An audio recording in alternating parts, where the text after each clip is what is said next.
ninkan indhaha la ayaa laga rabaa inuu la dagaalamo libaax. wuxuu si degan u qiyaasay halka libaaxu joogo isaga oo adeegsanaya maqalkiisa, balse libaaxii ayaa qani. daqiiqad yar kadib, libaaxii mar kale ayuu weeraray. ninku weli wuu deganaa. wuxuu hal tallaabo dib u qaaday, faaskiisana kor ayuu u qaaday. markii libaaxu ku soo booday, ayuu faaskii ku tuuray dhammaan xooggii uu lahaa. libaaxii cadhaysnaa isla markiiba waa la dilay gacanta ninka indhaha la. dadkii daawanayay aad bay ula yaabeen dhacdadaas. isla markiiba kadib, askarigii wuxuu sii daayay 2 libaax oo kale oo aad u cadhaysan.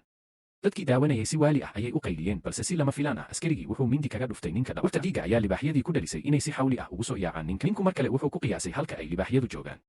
mid ka mid ah libaaxyada ayaa dhulka ku tuuray, balse taasi waxay ahayd dabin ninka loo dhigay. libaax kale ayaa jiiday.